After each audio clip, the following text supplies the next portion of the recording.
네. 지난 시간에 그 전 시간하고 그 전 시간 아마 앞부분에 광우병 관련된 동영상 보셨죠? 그죠? 관련해서 우리가 좀 정리를 해야 될 것 같아요. 이제 우리 이제 이 주제가 이제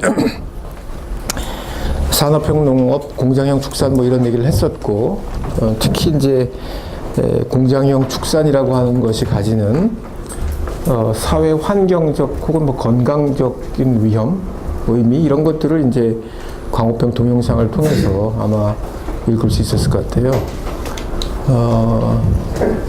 이 얘기는 우리 다음 주제인 먹거리 안전, 먹거리 위험이라고 하는 것과 직결됩니다. 근데 어때요? 여러분들 뭐 동영상을 보고 나서 어떤 생각들이 좀 들었는지 궁금한데요. 봤어요? 동영상 봤죠? 광우병. 어때요? 뭐 혹시 코멘트를 좀 해줄 수 있어요? 중국에는 어떤가요? 중국에서 왔죠, 그죠? 네. 네. 중국에서는 소를 어떻게 키워요? 그냥 공장 그런 농장이 있어요. 네, 농장이. 근데 어떤 식이에요? 규모라든지 네. 사육 방식이나 이런 게 어때요? 직접 가보지 않았죠, 그죠? 예, 가보지 않고 아마 그래도 이렇게 잘 몰라요. 예. 아마 우리가 뭐 한국에서도 마찬가지겠죠. 한국에서도 우리가 실제 그 축산 농가에 가볼 기회는 뭐 많지는 않을 것 같아요. 근데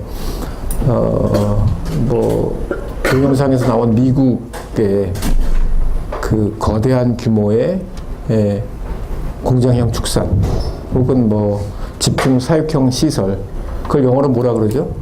약자로?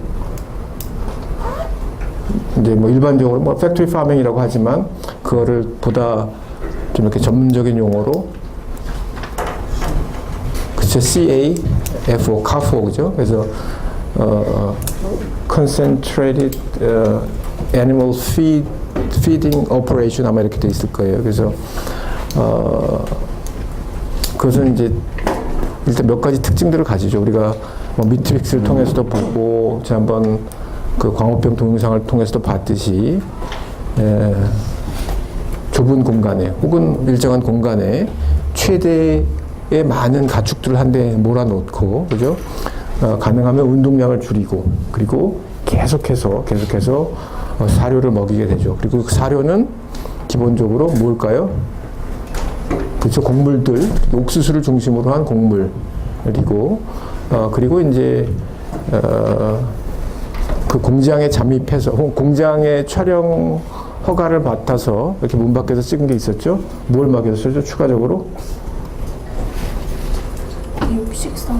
예, 동물성 사료 혹은 뭐 육골분, 육골분이라고 표현했죠. 그래서 다른 가축 동종이 아니긴 하지만 어쨌든 다른 뭐 돼지나 혹은 뭐 닭을 갈아서 만든 하나의 고단백이라는 아마 인터뷰한 데서 그런 게 아주 뭐 자연스럽게 나왔죠.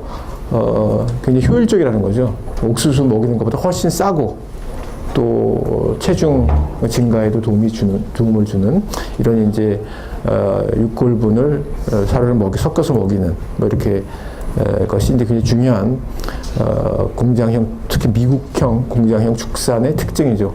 그리고 그런 사육 방식이라고 하는 게 뭐 식품 안전, 특히 쇠고기의 안전의 문제 가장 극단적인 사례이긴 하지만 광우병이라고 하는 뭐 치명적인, 지난번 동영상에서 본 것처럼 그 소의 뇌 부분이 정말 이렇게 막 비어버리는, 그래서 그리고 거의 같은 유사한 형태가 인간의 뇌에도 나타나는. 지난번에 영상 보면 거기 딸을 여인 부부가 나왔었죠. 그 어느 나라였죠? 영국. 그렇죠, 영국이죠. 그래서 최초로 광우병이 발병한 지역도 영국이고, 그리고 가장 많은 사망자를 낸 경우도 영국이고, 또 축산업 자체를 완전히 이제 새로 시작한, 그래서 기존에 있는 모든 소들을 다 살처분하고 태워 죽이고, 그다음에 이제 다시 외국에서 이제 광우병이 없는 송아지를 입식해다가 가져다가 다시 이제 소 산업을 시작한. 그래서 뭐 영국의 입장에서 본다면 보건 위생적으로도 굉장히 이제 큰 사건이었고, 그리고 산업적인 측면에서 엄청난 손실을 본 것이고, 그래서 영국 사회에 굉장히 큰 충격을 줬어요. 그러면서 이제 많은 사회과학자들도 이게 단순히 무슨 축산업의 문제라든지 혹은 질병과 관련된 자연과학의 문제가 아니라 기본적으로 사회과학 패러다임 자체도 좀 바뀌어야겠다. 그래서 소위 말하면 이익을 극대화하고 혹은 도구적 합성을 중심으로 바라보는 것, 이런 것들에 대한 성찰, 그래서 그런 관련된 여러 가지 논의들, 이론들이 나오게 되죠. 그래서 오늘 소개할 개념은 이제 먹거리 위험사회. 그러니까 먹거리 위험사회란 말은 사실은 저 혹은 저희 연구팀, 제가 이제 아마 몇 번 말씀드렸겠지만 먹거리와 지속 가능성이라고 Food and Sustainability라고 하는 장기 연구 과제를 수행하고 있어요. 이제 한 10년 정도 진행될 예정이고, 지금 한 3년 정도 지났고, 지난번에 호주에 관한 연구라든지 오늘 소개해드릴 먹거리 안전에 관한 조사 이런 것들이 다 이제 그 연구의 일부분으로 수행되는 것이고, 여러분들의 음식 일지 이런 것들도 저희 연구팀에서 자료로 구축을 하고 있습니다. 그래서 그 먹거리 위험사회란 말은 사실은 저희가 새로 만든 말이고, 위험사회란 말은 많이 아마 들어봤을 거예요. 위험사회, Risk Society 위험사회. 그래서 위험사회에 관한 논의, 위험사회라고 하는 책 혹시 보신 분 계세요? 위험사회. 예. 한번 찾아보세요. 상당히 큰 반향을 일으킨 그 책이고, 독일의 사회학자 누가 썼을까요? 그죠? 울리히백이라고 하는, 울리히백, B-E-C-K, 벡이라고 하는 사회학자가 이 책을 쓰면서 그 학자도 자체가 굉장히 사실은 유명해졌고, 또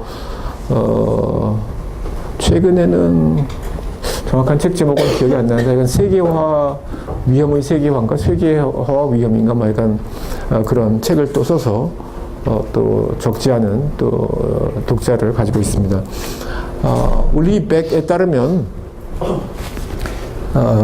현대 사회, 주로 이제 유럽을 독일 학자니까 유럽을 기반으로 한 논의이긴 한데, 오늘날의 사회, 1980년대 이 책이 쓰여졌죠. 80년대, 그죠? 근데 80년대 중후반에 쓰여졌던 걸로 기억을 하는데,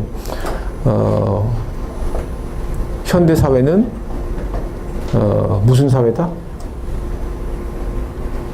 현대 사회는 위험 사회인데 후기 산업 사회, 그죠?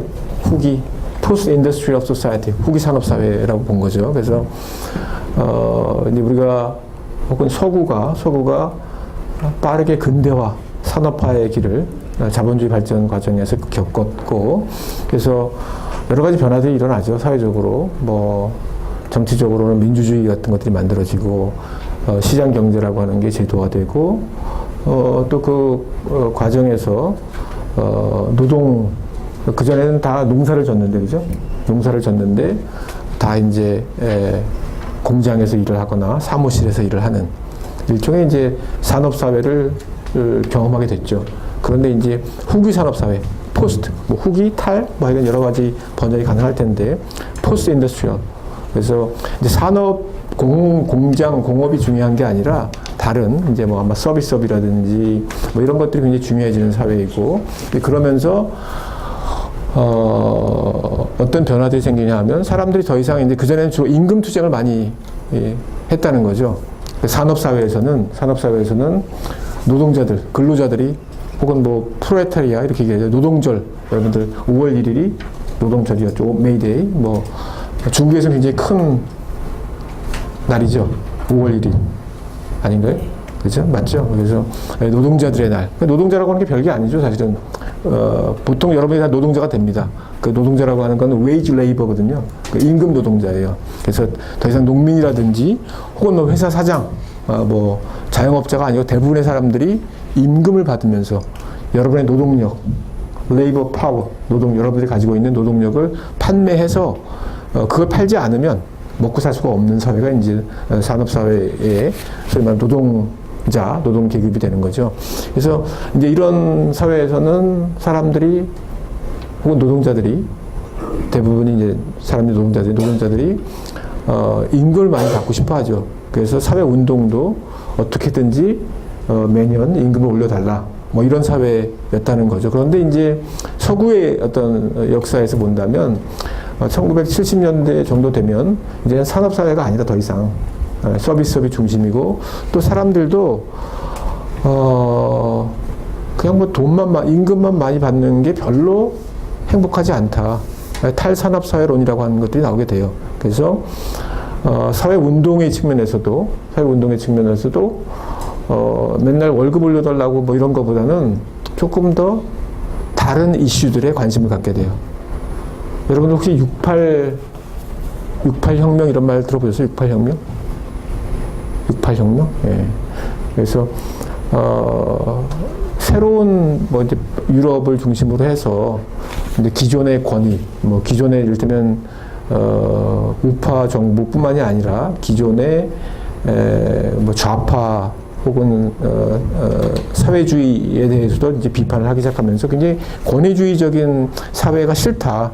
서구 사람들이 막 이제 그러면서 집시 혹은 뭐 히피 이런 대한적인 문화, 그러니까 물질이 아닌 대한적인 문화에 대한 그다음에 락 음악 이런 것들이 사실은 그 시대를 기존의 사회 구조라든지 권위적 위기의 구조 뭐 이런 것들에 대해서 저항하는 그런 문화가 이제 막 발생을 하게 되죠. 그래서 70년대에 들어서게 되면 새로운 사회운동이라고 하는 것들이 굉장히 중요해지게 돼요. 새로운 사회운동이라고 하면 새로운 사회운동이면 그 얘기는 무슨 얘기예요? 무슨 운동이 있었다는 거예요? 새롭다가 한문으로 뭐죠? 중국말로. 새로운. 그죠?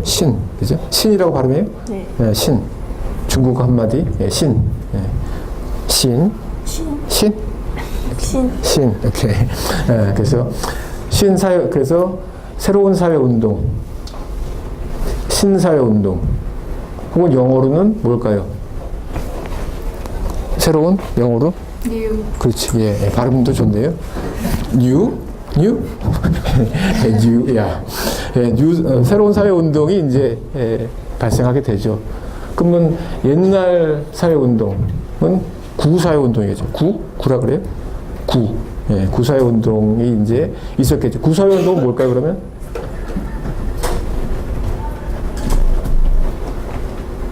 새로운 사회운동은 뭔지 얘기를 안 했기 때문에 구사회운동 얘기가 어려운데 워낙 그러면 60년대 후반 이전 혹은 70년대 이전에 사회가 산업사회라면 그죠?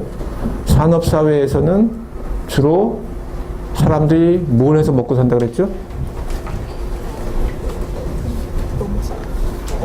산업사회. 공장에서 일을 해서 먹고 산다 그랬죠? 공장에서 일을 하면서 먹고 살면서 제일 관심은 월급 많이 받는 게 관심이었겠죠. 그죠? 월급 많이 받는 게. 그러면, 새로운 사회는 탈산업사회고, 그죠? 이 사람들이, 무엇에 관심이 있었을까? 약간 달라졌다는 거죠. 옛날에, 사실 이게 약간 여러분들이 헷갈릴 수는 있겠어요. 왜냐하면, 뭐 지금이 사실 그러면 과연 우리나라가 탈산업사회일까? 뭐 여러 가지 얘기들이 나올 수 있을 텐데, 어쨌든, 그냥 서구의 기준으로 본다면, 1970년대 이전의 사회는 아주 전형적인 산업사회이고, 사람들이 공장에서 일을 했고, 그리고 공장 노동자로서 월급 많이 받고, 뭐 이런 데 관심이 많았고, 혹은 뭐 여러 가지 이제 복지제도 이런 데 관심이 많았겠죠. 그리고 그때 운동은 주로 노동자들의 운동이죠, 노동자들. 그죠? 공장 노동자들이, 데모하고 뭐 이런 게 사실은 임금을 올려달라 이게 주 목적이었어요. 그런데 새로운 사회, 새로운 탈산업 사회에서는 다른 요구들이 분출되기 시작했다는 거죠. 더 이상 월급 많이 받았는데 별로 행복하지 않다. 이렇게 되면서 그러면 다른 데 대한 관심이 높아지게 되고 새로운 사회운동. 그래서 이 70년대에 다양한 새로운 사회적 요구들이 나오게 되는데 그런 것들을 통칭해서 새로운 사회운동이라고 하고 그 새로운 사회운동의 대표적인 것이 이제 환경운동, 평화운동, 여성운동, 동성애운동 뭐 이런 것들이에요. 그래서 이제 더 이상 각 개인이 주체가 그냥 한꺼번에 노동자 계급, 임노동자로 불리는 게 아니라 좀 전문 용어로 호명되는 게 아니라 조금 다른 주체로 사람들이 자기 자신을 아이덴티파이 이렇게 정체화한다는 거죠. 그래서 나는 여성으로서의 어떤 문제의식이 더 강하고 아니면 나는 내가 살다 보니까 공기가 너무너무 나빠. 못 살겠어. 돈보다는 좋은 공기를 마시고 싶어. 환경주의자가 되는 거죠. 그래서 아니면 동성애자. 나는 내게서 가장 중요한 건 나의 성 정체성이야. 그래서 동성애자로서 중요한 권리들을 법 제도화해 주길 바래. 노동권보다 나에게는 그게 더 중요해. 뭐 이런 것들이 이제 70년대 이후에 서구에서 많이 일어나게 되죠. 이렇게 되면서 소위 말하는 탈산업사회 혹은 탈물질주의, 더 이상 이제 돈이나 뭐 경제적인 것보다는 다른 여러 가지 문화적, 뭐 상징적 가치가 중요하다. 이런 것들이 나오게 돼요. 이런 사회를 이제 탈산업사회 혹은 후기산업사회라고 하고, 이렇게 되면서 사람들이 삶의 질, 혹은 뭐 안전, 위험 이런 데 대해서도 관심을 갖게 되는 거예요. 그러니까 돈 많이 벌기 위해서 막 공장 막 들여오고 막 그랬는데 우리 지역에 싫다 이거예요. 더 이상 공장 짓지 말고 우리는 오히려 공원을 원해. 숲을 더 많이 만들자. 뭐 이런 얘기들을 이제 하기 시작했죠. 그래서 이런 후기 산업 사회의 삶의 질의 문제라고 하는 이런 것들이 이제 서구 사회에서 굉장히 중요한 아젠다로 떠오르게 되고, 이런 것들을 이제 설명하는 방식으로 위험 사회라고 하는 논의를 하게 됩니다. 그래서 위험 사회에서 발생하는 위험,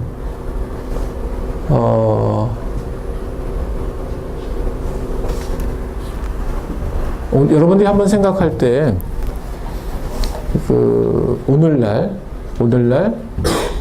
가장 여러분이 위험하다고 느끼는 게 뭐예요? 한번 물어봅시다. 네. 가장 위험하다. 뭐가 제일 위험한 것 같아요?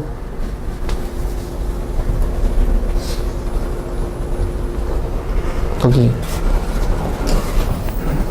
개인적으로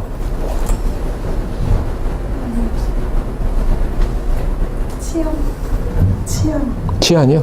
치안. 네. 이제 뭐 굉장히 위험하다고, 그죠? 생각 중요하죠, 치안. 그래서 범죄 이런 것들, 그죠? 네. 네. 치안 굉장히 중요하죠. 또 뭐가 있을까요? 한번 발생하면 도저히 어떻게 할 방법이 없다 하는 게 뭐가 있을까요? 치안 문제도 굉장히 중요한 문제이긴 하지만 우리가 조금 크게 시야를 넓혀서 인간의 문명이라고 하는 좀 큰 그림 속에서 이건 정말 위험해. 우리의 인류의 존망에 영향을 줄 수 있다 하는 게 뭐가 있을까요? 지구온난화. 그죠? 굉장히 중요하죠, 사실. 예. 기후변화, 지구온난화. 예. 그러나 제가 바라는 답은 아니었기 때문에 계속 밀고 가야겠어요. 3.11.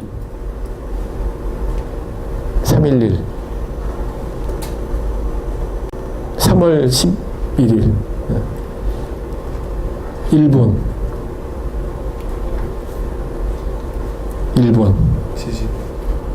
지진. 그죠? 그 지진에 의해서 촉발된, 지진 때문에 뭐가 문제가 됐어요, 사실. 지진 자체가, 뭐 쓰나미도 만약 굉장히 중요했지만, 오늘날까지 일본 사회에 굉장히 일본을 위험한 사회. 그 요즘에 일본 유학생이 많이 줄었다 그래요. 일본 가는. 혹은 일본에 갔던 학생 중에서도 좀 귀국하는 학생들이 꽤 있고, 또 제가 올 3월 달에 일본에 갔을 때도 거기 유학생이 하나 있었는데 집에서 자꾸 돌아오라 그러고 본인도 이제 지금 논문을 쓰고 있는데 빨리 귀국했으면 좋겠다는 얘기를 하던데 왜 그렇죠? 방사능 문제죠, 그죠? 방사능 문제는 핵 발전, 핵 발전에서 치안도 굉장히 중요한 문제이고 뭐 지진 자체도 굉장히 중요하고 여러 가지 이제 현대 사회가 가지고 있는 위험이 있죠, 위험이 있는데 막 그 중에서 가장 뭐랄까 정말 인류의 어떤 존폐에 영향을 줄 수 있는 최고의 위험이라면 아마 이제 핵 문제, 그죠? 그래서 일단 이건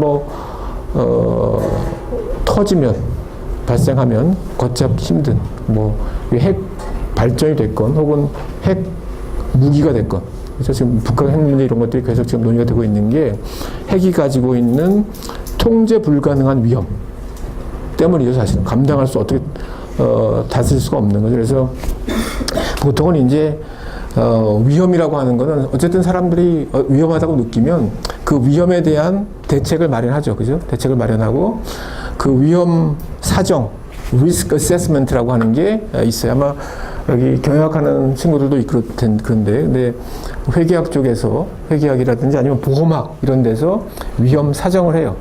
그래서 여러분들이 운전을 하려면 뭐가 필요하죠? 운전하려면 필요한 게 뭐가 있을까요? 여러 가지 필요하겠죠. 네. 일단 차가 있어야겠죠. 그죠? 근데 이제 차가 있어도 뭐가 있어야 되죠? 그렇죠. 운전면허증이 있어야 되죠. 운전면허증이 있어야 되고, 그 다음에 면허증을 따서 차를 몰려면 뭔가 돈을 내고 보험을, 사실은 합법적으로 운전하기 위해서는 보험을 사야 되죠. 자동차 보험. 근데 자동차 보험료가 개인마다 달라요. 그죠? 여러분들, 개인마다. 그래서 운전 경력이 오래되고 이러면 보험료가 낮아지죠. 20대가 아마 제일 비쌀 거예요. 그죠? 특히 제가 보니까, 영국이나 호주 같은 데 보니까 20대는 거의, 거의 시한폭탄 취급하듯이 해가지고 보험료가 엄청나게 비싸요. 예, 그래서, 그 이유가 여러분들이 이제 보험회사 입장에 보면 굉장히 위험한 존재인 거예요. 그죠? 그래서, 보험사 입장에서 본다면, 자신들도, 영리 기업이기 때문에 돈을 남겨야 되잖아요. 근데 만약에, 뻥뻥 막 사고가 터져가지고 계속 보험금을 지급을 하면 회사가 망하겠죠. 그러니까 자기네들이 아주 위험을 개개인 혹은 여러 가지 인구 집단에 따라서 위험 가능성을 평가를 하죠. 그래서 정말 정교한 통계를 통해서 연령이라든지 성이라든지 아니면 직업이라든지 운전 경력이라든지 어느 지역이라든지 이런 것들을 기준으로 해서 그 사고가 발생할 확률을 근거로 해서 어쨌든 자신들이 받은 보험료보다 지급하는 보험금이 적도록 총체적으로 본다면 이렇게 이제 설계를 하겠죠. 그죠? 그래서 그 얘기는 뭐냐면 위험에 관해서 객관적이고 과학적인 어떤 평가를 할 수 있다는 거예요.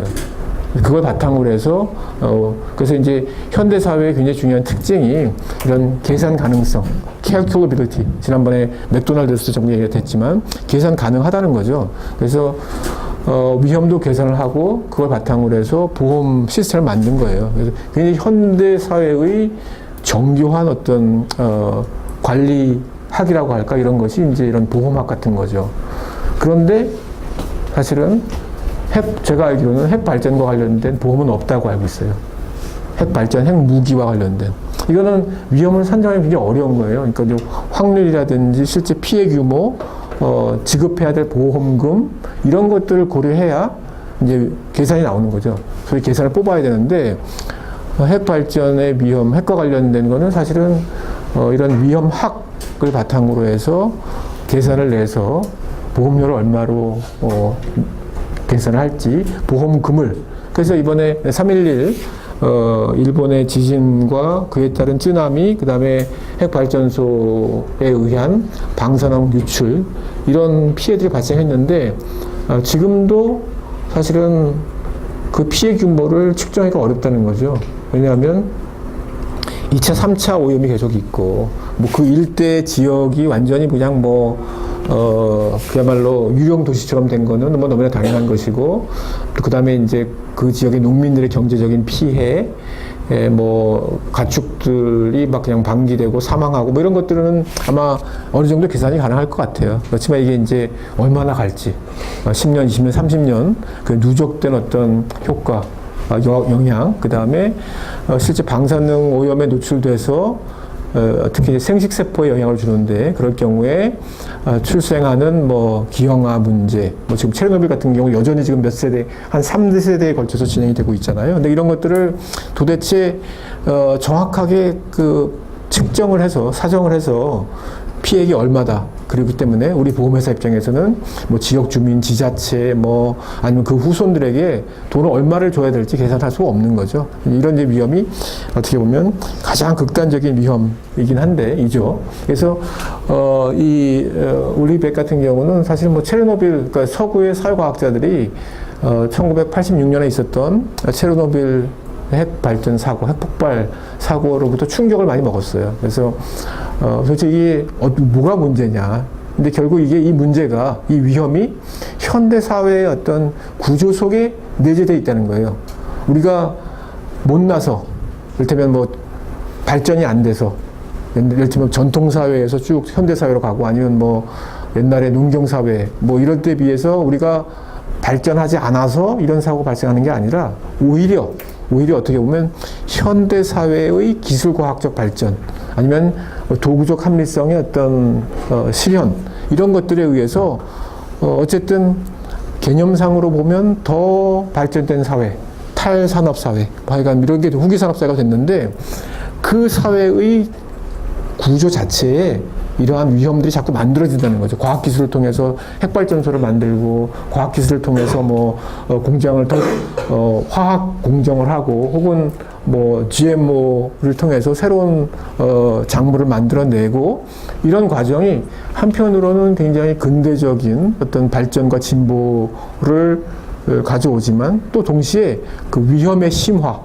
위험의 구조화라고 하는 과정을 가지고 있다는 거죠. 그래서 현대 사회, 후기 산업 사회의 본질적 특성인 위험이라고 하는 것은 근대성의 실패가 아니라 오히려 근대성의 성공, 즉 기술, 경제적 발전 그에서 기인했다, 이렇게 얘기를 해요. 그리고 이런 근대성 속에 배태된 체계적인 위험이라고 하는 것은 우리의 통제 범위를 벗어나고 있다. 그래서 특히 이제 핵 문제에 대해서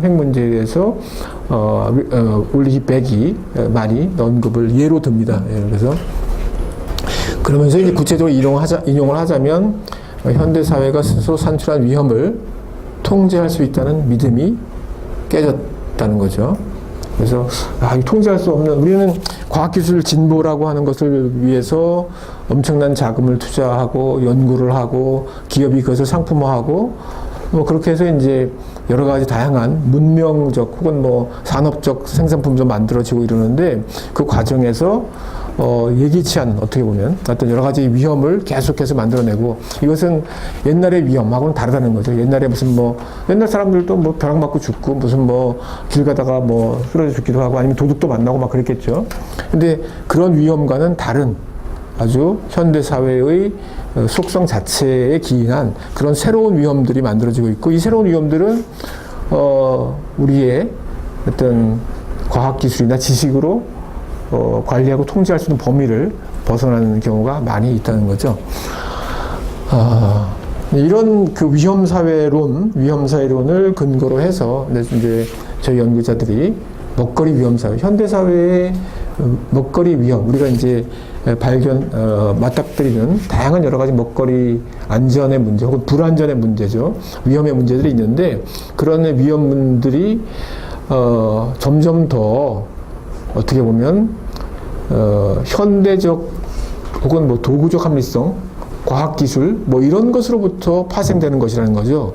그래서 한편으로는 뭐 옛날에도 뭐 식중독이 있었죠. 옛날에 뭐 들면 뭐 인분을 사용한다든지 아니면 냉장고가 없기 때문에 그렇게 해서 이제 먹거리 사고나 위험이 발생하는데 그런 위험도 물론 있죠. 근데 그런 위험들은 점점 줄어들고 있죠. 우리가 뭐 냉장 시스템, 뭐 냉장고, 냉동고 뭐 이런 것들을 통해서 아니면 식품 보관 기술을 통해서 그런 위험들은 이제 줄어들고 있는데 어떻게 보면 더 근본적인 특히 뭐 GM 같은 경우 이런 것들 광우병도 이제 그 예를 들어요. 이제 올리백 같은 경우가 광우병 같은 경우도 최근 저서에 보면 광우병 얘기를 하게 되죠. 이게 이제 현대 의 산업적 농업, 공장형 축산이라고 하는 고도로 뭐 규모화되고 체계화된 그런 축산이라고 하는 게 생각지도 못한 광우병이라고 하는 것을 만들어냈다. 그런 의미에서 이제 먹거리 위험 사회란 말을 저희가 이제 쓰고 이것은 산업형 글로벌 농식품 체계라고 하는 우리 먹거리의 어떤 환경이나 구조와 직결되어 있다. 뭐 이런 것들을 이제 지적하고요. 소위 말하면 막스 베버적으로 얘기하면 합리성의 비합리성이죠. 계속 도구적 합리성, 학기 초에 말씀드린 도구적 합리성이 극대화되는데 그런 것이 특히 이제 도구적 합리성이 굉장히 중요한 종류 중에 하나가 이를테면 기업의 이윤 극대화.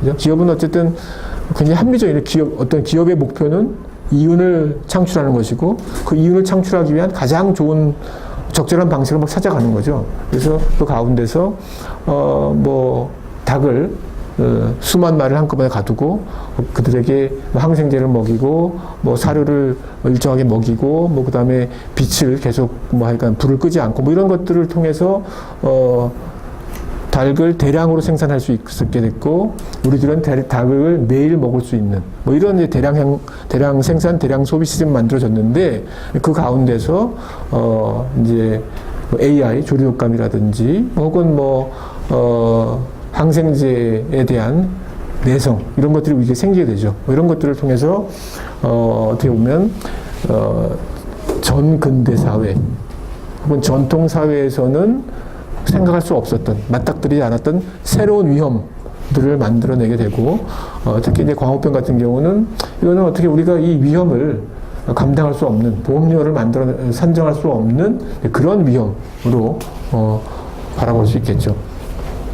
그래서 이제 오늘 구체적으로 몇 가지 먹거리 안전의 문제를 얘기를 하게 되는데, 하나는 이제 광우병 얘기, 하나는 종자, 그 다음에 GM, 관련된 이야기들입니다. 그리고 이제 일반적인 먹거리 위험이나 안전에 대한 이야기를 결론 삼아 하려고 그래요.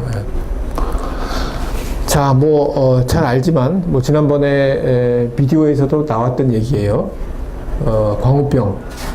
뭐 그냥 영어 그냥 일반적으로 그냥 속칭해서는 광우병이라고 그러죠. 미칠 광자. 그죠? 우자는 무슨 우자죠?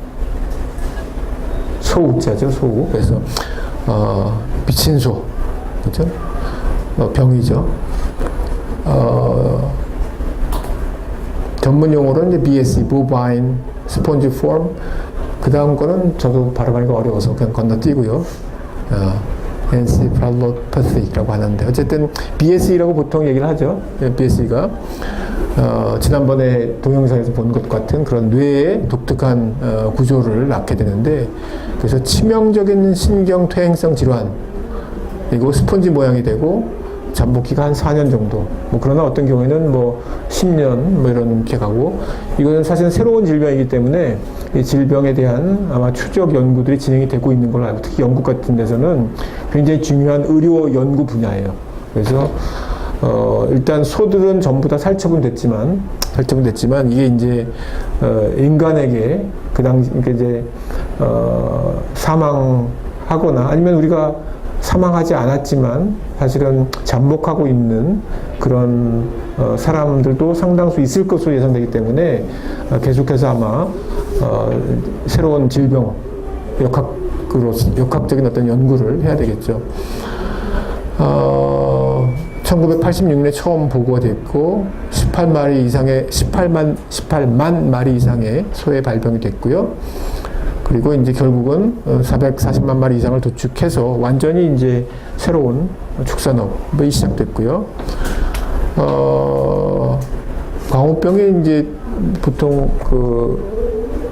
소의 여러 부분에서부터 인간에게 옮겨올 수 있는 소위 말하면 인수 공통 전염병이죠. 소도 걸리고 사람도 전염이 되는, 그러니까 이제 먹음으로써. 그래서 특히 이제 위험한 부분이 이제 SRM,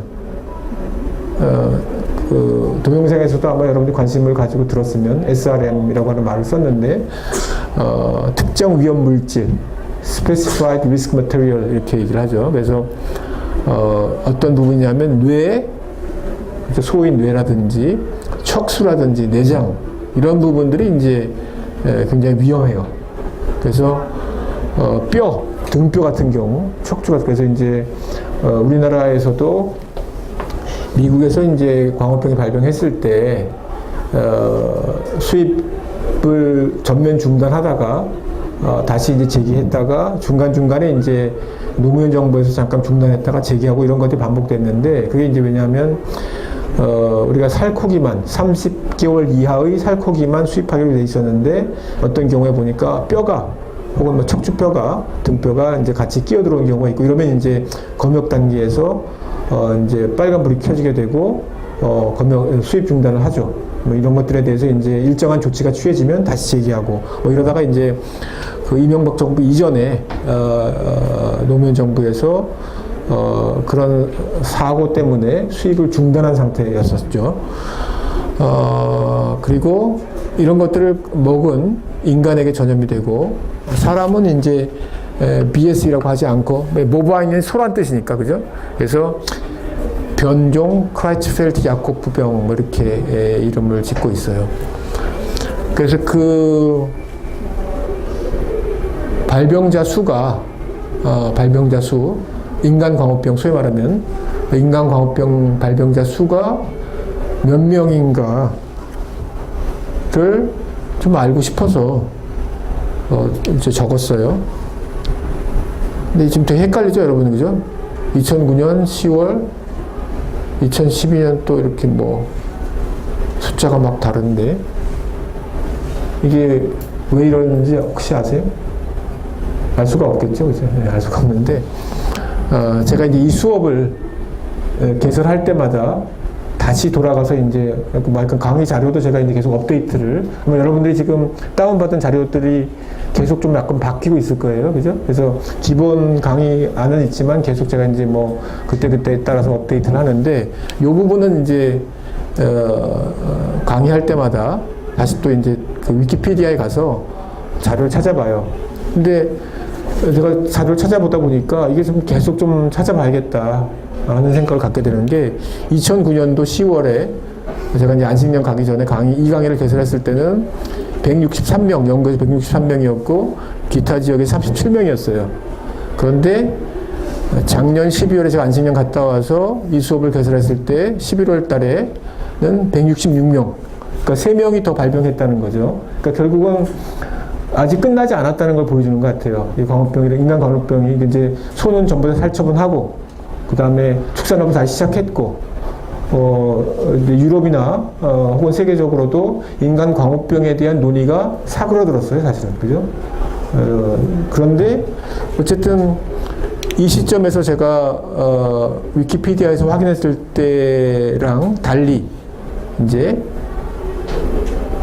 증가하고 있다는 거죠. 166명이 그 다음에 기타 지역에서 44명이 발병한 걸로 나왔어요. 그 다음에 제가 이제 이번 학기에 어저께인가 제가 이제 다시 통계를 찾아봤어요. 그랬더니 그에 따르면 이게 좀 이상해요. 그러니까 저도 이거 확인을 좀 해봐야 될 것 같은데, 어쨌든 그 표에 따르면 영국에서는 176명, 그러니까 작년에 비해서 지금 10명이 증가했어요. 제가 작년에 위키피디아에 찾아봤을 때하고 166명에서 176명, 그 다음에 기타 지역에서 44명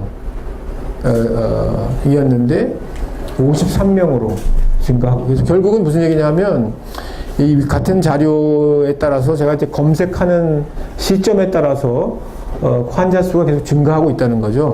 그래서 163명에서 166명으로 다시 176명으로 증가했고 37명에서 44명으로 다시 5월 5월달 현 시점에서 따르면 53명으로 증가했다. 그 얘기는 계속 어쨌든 지금 별로 뉴스가 되고 있지 않지만 인간광우병 환자의 숫자가 계속 증가하고 있고 그 사망자 통계가 정확히 나오지 않아서 좀 궁금하긴 한데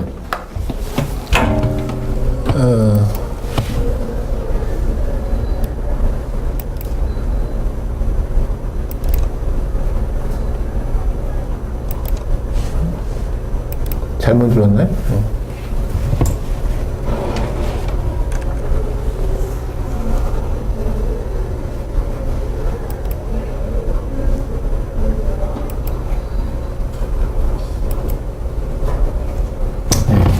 아마 저기 인터넷 확인 들어가야 될 것 같은데 뭐 요걸 한번 찾아보세요. 그래서 그 표에 따르면 이거 53명인데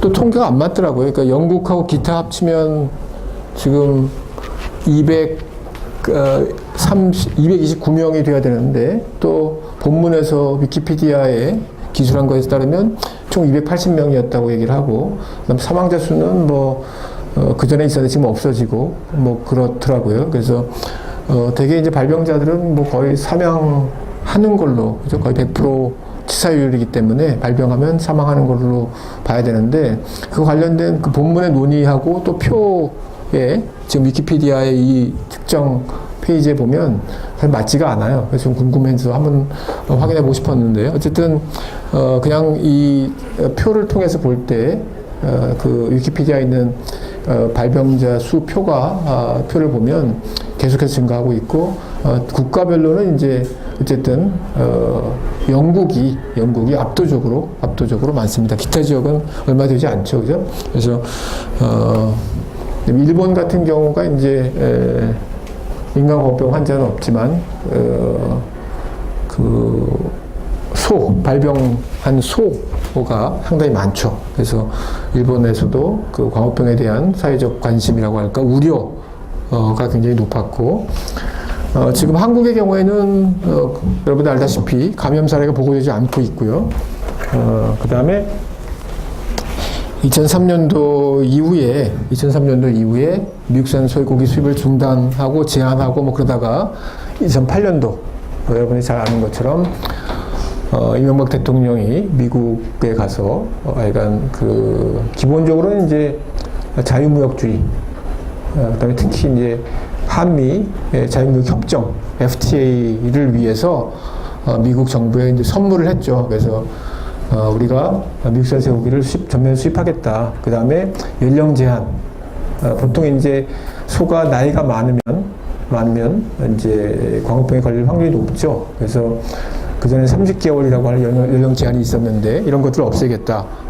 그 다음에 한국인이 이상하게 또 이런 걸 되게 좋아해요. 이게 뇌로 뭘 만들죠?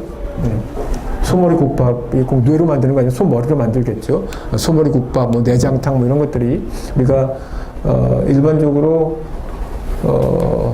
그런 얘기가 있어요. 그러니까 이제 보통 시골에서 이렇게 하면 소 한 마리 잡으면 버릴 게 하나도 없다고 그러죠. 그래서 우리가 갈비탕 무슨 내장탕 온갖 걸 다 끓여 먹고 살코기도 먹고 껍질도 또 이제 가공해서 쓰고 그래서 사실 소가 버릴 게 없어요. 우족탕 이런 것도 굉장히 몸에 좋다 그러고 근데 그러다 보니까 이제 서양에서는 좀 많이 버리는 이런 것들도 사실은 수입이 되고 사골국 끓인다고 해서 척추 등뼈 척추 사다가 이제 퍽 구워서 먹고 소꼬리 심지어는 꼬리도 우리가 좀 좋아하죠. 비싸죠 사실은. 그래서 이런 한국인의 좀 독특한 식습관 이런 것들도 사실은 그 우려를 좀 더해줬던 거죠. 우리가 미국산 소를 그대로 수입을 다 전면 개방할 때 과연 한국인들이 안전할 것인가 이런 문제 제기가 있었고 이것이 이제 2008년도에 촛불 집회의 계기가 됐던 것이죠.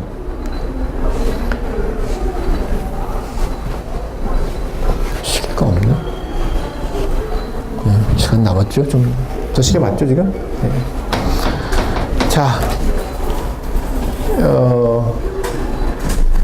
그래서 이렇게 해서 발병된 광우병이 이제 좀 정리를 하자면 잘 알고 있는 것처럼 뭐 소는 풀을 뜯어 먹어야 되는데 풀을 못 먹고 현대 축산 체계 아까 얘기한 대로 카포에서는 인공 사료, 뭐 항생제, 호르몬, 뭐 단백질 보충제 이런 것들을 먹게 되고 그 다음에 우리가 잘 알고 있는 것처럼 1987년 이전부터 영국을 포함한 유럽 국가들이 단백질 보충제를 굉장히 보편적으로 사용해왔다 그래요.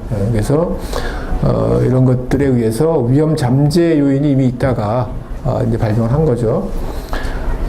이제 보면은 특히 유럽이 왜 문제가 됐었냐 하면 그 이제 미국은 상대적으로 콩이나 옥수수 이런 것들이 굉장히 풍성한데 유럽의 경우에는 콩이 잘 자라지 않기 때문에 대용품으로 특히 소의 부산물을 많이 사용해 왔다. 뭐 이렇게 얘기를 하고 있어요. 그래서 어쨌든 지금 현재로 봐서는 광우병의 원인은 이제 동물성 단백질, 동물성 사료에 의해서 발병한 것으로 이제 정리가 되고 있습니다.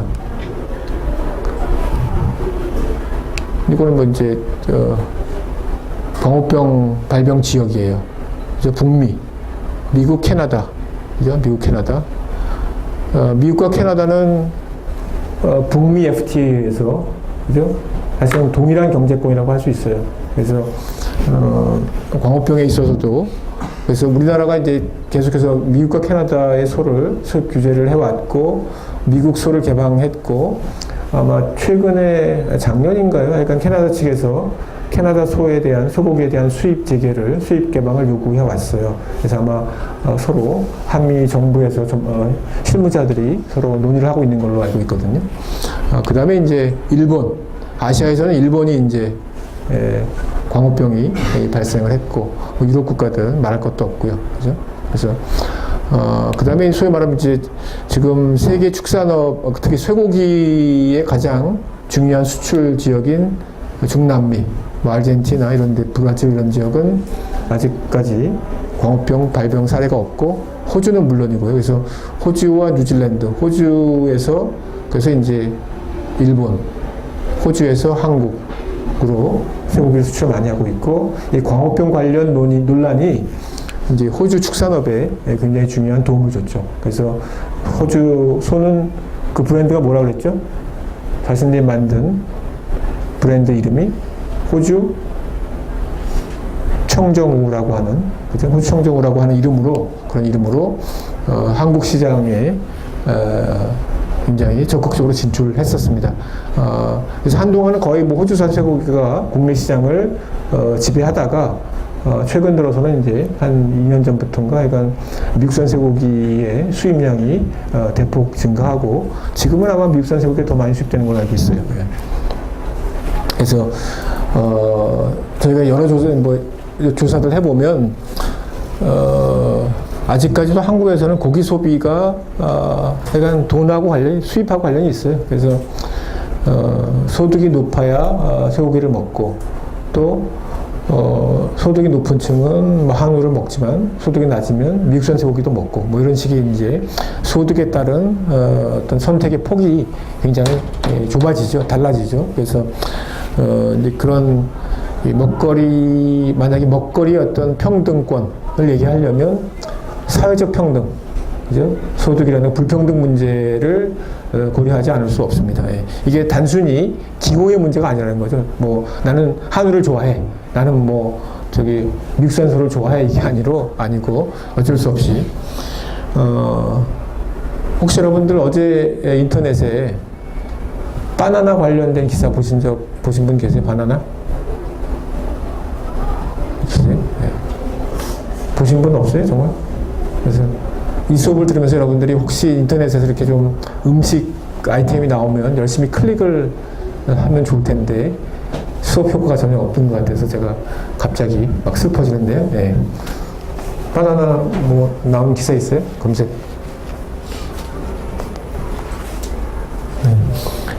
어제 나온 기사에 따르면 한국의 과일 소비량 1위가 바나나라고 해요. 바나나. 그래서 그 어느 기자가 꽤 뭐 장문의 기사를 썼어요. 그래서 그 특히 노인 인구가 증가하고 그러다 보니까 바나나 소비가 늘었다. 그래서 이게 무슨 뭐 맛있고 부드럽고 뭐 소화도 잘 되고 뭐 이런 식의 이제 기사를 썼어요. 그다음에 이제 뭐 노인하고 인터뷰도 따고 그랬더니 저는 뭐 기사보다도 댓글이 더 재밌어가지고 이제 댓글을 열심히 보게 되는데 댓글에 중요한 내용이 뭐냐면 너 기자 맞냐 뭐 이런 얘기부터 시작해서 너 기자 발로 쓰지 기사 뭐 이러면서 간단하다는 거예요. 그냥 싸니까 바나나 싸니까 많이 먹지 나도 뭐 사과 먹고 싶어 뭐 이런 식으로 뭐 이제 그런 댓글들이 많이 올라 있던데 아마 그 바나나가 굉장히 싼 걸로 알고 있어요. 그다음에 뭐 근데 이제 그 댓글 가운데 보니까 뭐 그 농약이나 수확 후 방부제 뭐 이런 데 대한 또 댓글들이 올라와 있어요. 그래서 어떤 그 댓글은 뭐 바나나 껍질 깐 다음에 꼭 손 씻고 바나나 먹어라 뭐 그래서 그거를 저도 굉장히 좀 의구심을 가지고 있는데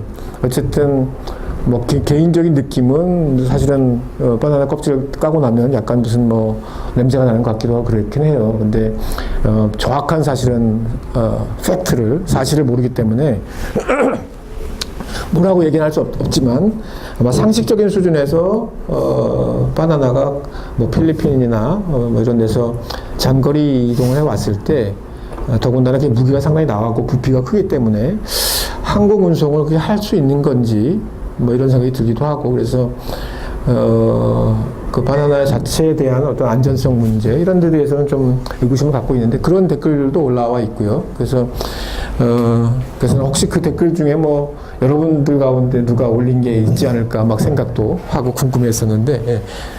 뭐 그런 분 계시면 이메일 보내주세요. 예. 예. 그래서 어쨌든 소득이라고 하는 게 사실은 굉장히 중요하죠. 그래서 아마 우리가 어떤 과일을 먹는가 혹은 뭐 고기를 먹는가 아니면 또 고기 중에서 소고기 중에서 어떤 고기를 먹는가 혹은 쇠고기 중에서 어디산 쇠고기를 먹는가 하는 것도 소득 사회적 어떤 자원 경제 자원 이런 데 의해서 영향을 많이 받겠죠. 예. 뭐 지난번에 우리가 본 것이고 PD수첩 혹시 여러분들 찾아보시면 이 광우병과 관련된 여러 가지 이제 논의들을 쉽게 알 수 있습니다. 정리를 하자면 이런 거죠. 뭐 인수 공통 전염병이다. BSE와 VCJD라고 하는 소와 인간 다른 종인데 그 중간에 사실은 이 전염병, 이 병이 공통으로 공유되는 그래서 뭐 조류독감 같은 경우, 사스 이런 것들도 사실 다 그런 문제죠. 이제 다른 종, 뭐 가금류, 새, 달, 오리, 뭐 이런 다른 가축들하고 인간이 같이 걸린다는 거, 같이 걸려가지고 닭 독감이 될 테면 닭 독감에 사람이 걸려서 죽고 뭐 이런 문제가 발생을 하고 특히 이제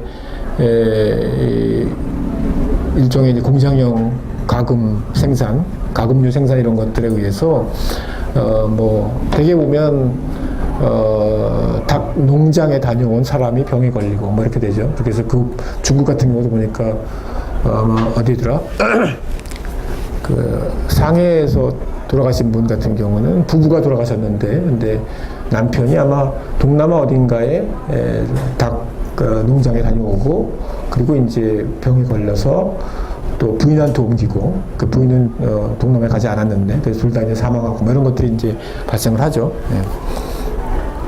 그다음에 이제 백색혁명이란 말을 쓰는데 이제 백색혁명, 녹색혁명은 여러분들이 많이 들어봤죠, 그죠? 녹색혁명 뭐죠?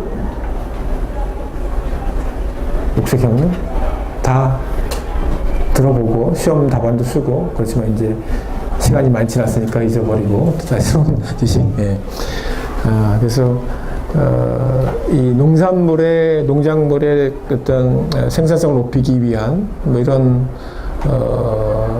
일종의 육정적 혁명이라고 한다면 백색혁명은 축산 낙농업 부문의 생산성을 높이기 위한 여러 가지 노력들 그래서 성장 호르몬 같은 것들 그 다음에 이제 소의 육종학 이런 것들을 통해서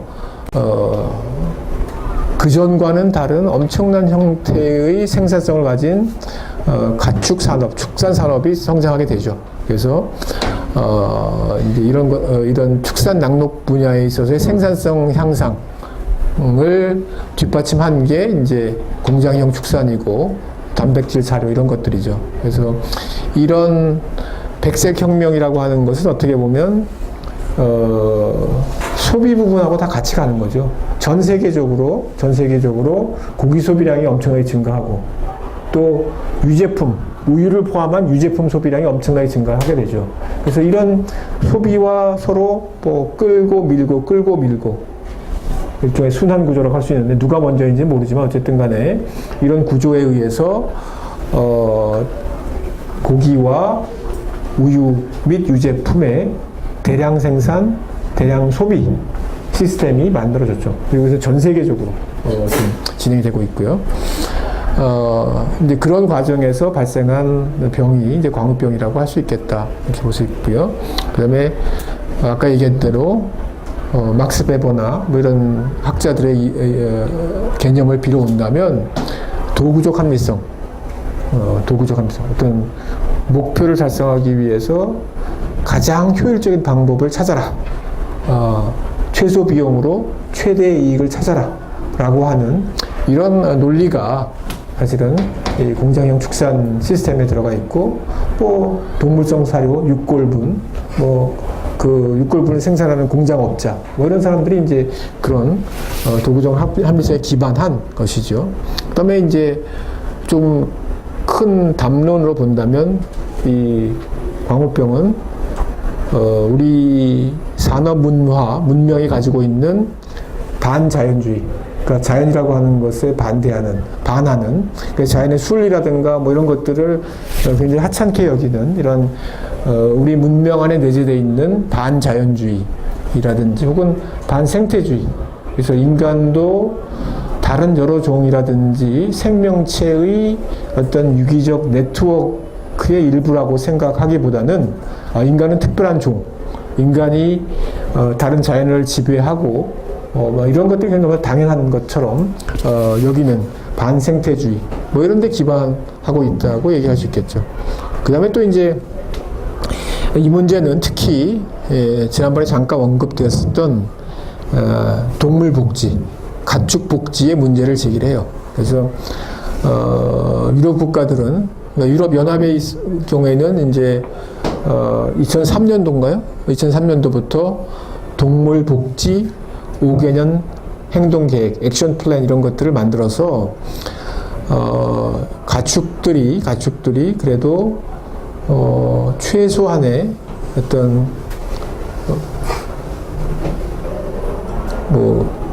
인격이라고 하긴 뭐한데 동물격, 하여간 동물의 인격에 맞는, 동물격에 맞는 그런 좀 좋은 환경에서 살다가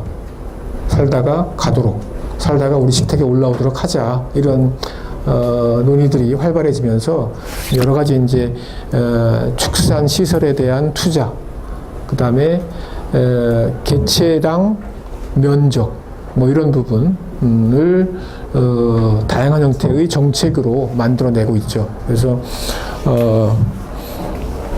어쨌든 서구 혹은 유럽인들의 입장에서 본다면 2008년 광우병이라고 하는 게 자신들이 기반으로 하고 있는 육식 문화에 대해서 한번 생각해 볼 수 있는 계기가 되었다고 할 수 있겠죠.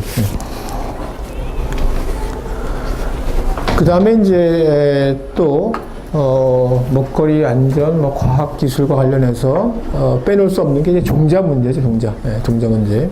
그래서 여러분들 그 교재를 보면 5장을 여러분들이 이제 읽으시면 돼요. 읽고 오시고 나중에 수업 준비 같은 거 혹은 시험 대비 이런 것들을 이제 5장 기반으로 하면 되는데, 자.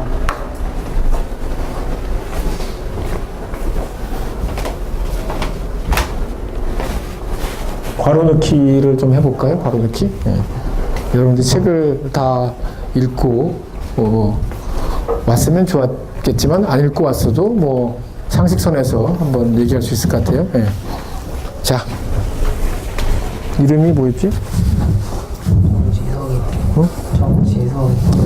정지현군. 예. 자, 저 앞에 한번 쭉 쳐다보시고요. 예.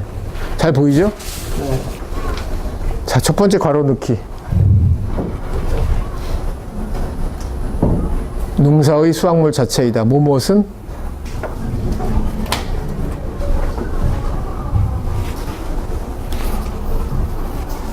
뭘까요? 농사를 지어서 수확을 하면 그 수확물 자체가 무엇이 수확물 자체일까요?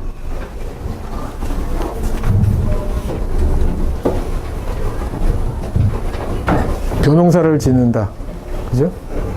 그럼 쌀이 나오겠죠. 그죠? 벼. 그걸 뭐라 그래요?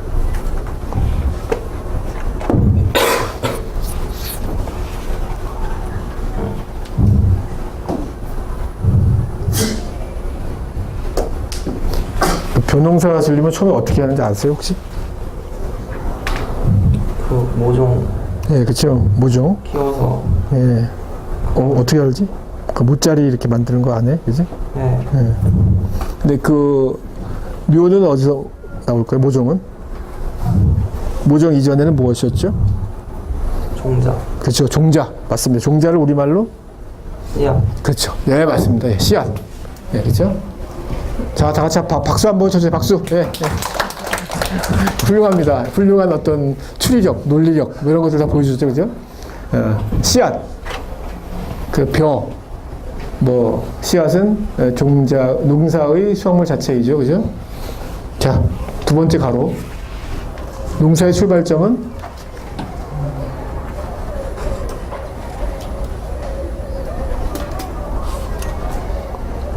자, 맨 처음에 농사를 지으려면 뭐가 필요하죠? 씨앗. 예, 맞습니다. 예, 박수. 예. 씨앗이죠. 예. 자, 농사꾼은 굶어 죽어도 씨앗. 예, 씨앗을 베고 죽되. 예, 박수 이제 안 쳐도 될 것 같아요. 그죠?